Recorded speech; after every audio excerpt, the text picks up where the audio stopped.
Assalamualaikum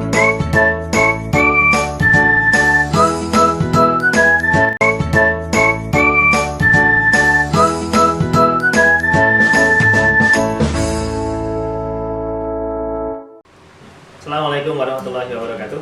Apa kabar anak semuanya? Mudah-mudahan baik saja di rumah ya. Oke, untuk kali ini Pak Sam akan membahas soal tentang materi ibadah ya. Ibadah. Kita belajar untuk pembahasan soal. Nanti bisa anak semuanya cermati di rumah ya. Semoga ini besok bisa keluar ketika di PTS. Moga-moga saja bisa keluar. Oke. Dari nomor 1 dulu. Kita baca bersama ya, kita bahas bersama. Hal-hal yang menyebabkan seseorang untuk mandi wajib adalah hal-hal yang menyebabkan seseorang untuk mandi wajib adalah apa? Nah, kita lihat dulu jawabannya apa. A. Keluar darah. B. Keluar mani. C. Keluar sesuatu dari 2 lubang. D. Keluar air kencing. Nah, kira-kira mana yang menyebabkan mandi itu yang mana? Apakah A. Keluar darah? Kira-kira kalau keluar darah itu wajib mandi nggak? Nah, tentunya tidak ya. B. Keluar mani. Nah, keluar mani sebagai tanda baliknya seorang laki-laki lah. Berarti jawaban yang betul adalah B. Nah, jawabannya B ya, keluar mani. Yang menyebabkan seseorang untuk mandi wajib adalah B. Oke, kemudian nomor 2.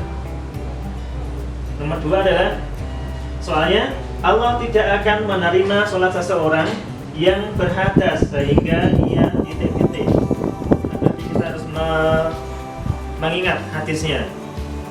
Harus ingat hadisnya yang menyebabkan ini. Allah tidak akan menerima sholat seseorang yang berhadas sehingga ia titik-titik. Jawabannya apa? Yang tepat adalah, kita cari dulu. A. Mandi. B. Membersihkan diri. C. Wudu. D. Mengguyur air di seluruh tubuhnya.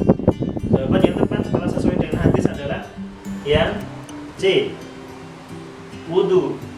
Nah, misalnya kalau mandi boleh tidak? Nah, kalau di pilihannya A sampai D, di pilihannya tidak ada kata wudu, tidak ada, berarti mandi juga boleh. Kalau wudu ada, berarti jawabannya wudu ya. Ini sesuai dengan hadis yang ada di dalam buku Al-Islam. Kemudian nomor 3. Nomor 3, kondisi seseorang dalam keadaan junub disebut dengan titik-titik. Kondisi seseorang dalam keadaan junub. Jawabannya adalah kotor, betul Mas Ana? Salah ya. Berhadas? Salah juga. Hadas besar. Oke, berarti jawabannya ini hadas besar. Berarti kondisi seseorang dalam keadaan junub itu disebut dengan hadas besar. Paham ya? Lanjut, nomor 4. Menyela-nyelai pangkal rambut dilakukan setelah titik-titik. Nah, ini kalian harus paham urut-urutan untuk mandi wajib atau mandi junub itu seperti apa. Kalau menyela-nyelai pangkal rambut itu dilakukan setelah apa? Jawabannya apa? Wudu, atau menuangkan air ke kepala, atau mencuci kedua kaki, atau menggosok telapak tangan. Jawabannya adalah apa? A. Oke, jawabannya betul. A. Adalah wudu. Berarti menyela-nyelai pangkal rambut dilakukan setelah wudu. Selanjutnya, nomor 5. Nomor 5. Keadaan seseorang tidak dalam keadaan wudu. Ingat-ingat ya, keadaan seseorang tidak dalam keadaan wudu karena belum batal dari wudunya disebut dengan titik-titik. A. Hadas besar. B. Hadas kecil. C. Junub. D. Najis. Jawaban yang tepat adalah B. Hadas kecil. Oke, lanjutnya nomor 6. Darah kotor yang keluar dari seorang wanita sebagai tanda baliknya disebut titik-titik. Darah kotor yang keluar dari seorang wanita sebagai tanda baliknya seseorang disebut dengan apa? Flek, atau B. Darah kotor, C. Haid, atau D. Kemirahan. Jawaban yang tepat adalah C. Betul ya? Oke, lanjutnya nomor 7.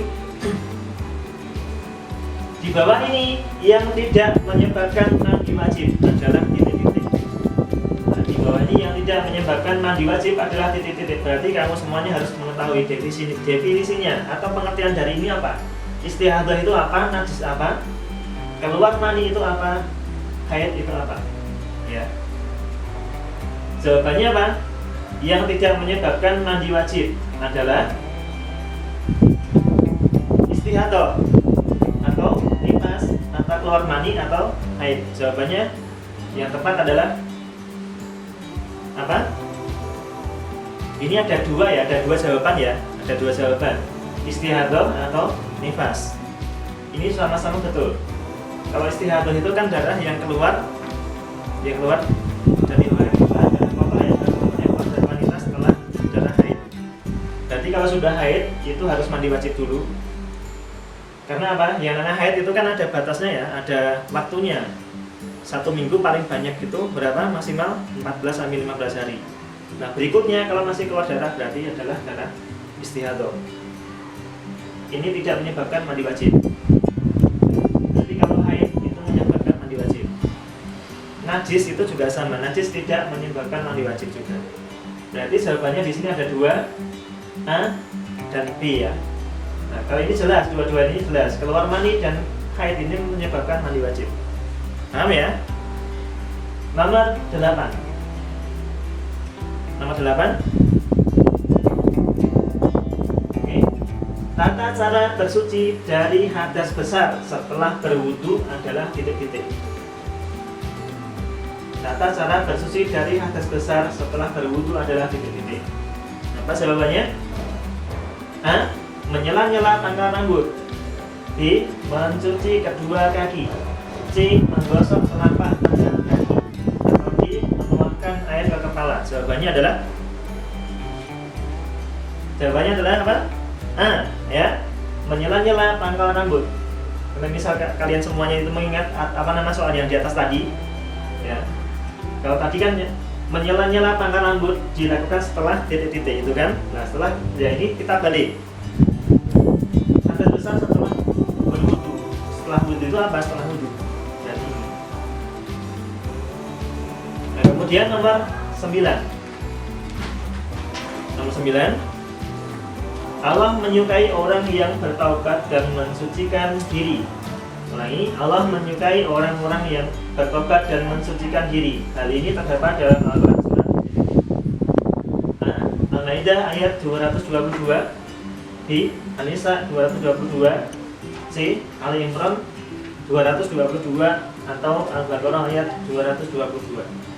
Jawabannya adalah D. Ya, Al-Baqarah ayat 222. Lanjutnya nomor 10. Tanda baliknya laki-laki dikarenakan titik-titik. Tanda baliknya laki-laki dikarenakan titik-titik. Jawabannya A. Mimpi. B. Keluar mani. C. Ngompol. Atau D. Suka sama perempuan. Jawabannya adalah apa? Tanda baliknya laki-laki dikarenakan karena jawabannya adalah B. Keluar mani. Lanjutnya nomor 11. Keadaan junub pada seseorang. Keadaan junub pada seseorang mengharuskan untuk titik-titik. Nah, kalau dalam keadaan junub itu harus mengharuskan apa? Jawabannya A. Wudu, atau B. Mandi besar, atau C. Mandi, atau D. Tayamum. Jawaban yang tepat adalah apa? Dari 4 ini B. Oke, betul ya. Jawabannya yang menyebabkan seseorang itu mandi keadaan junub pada seseorang yang tepat mandi besar, bukan hanya mandi.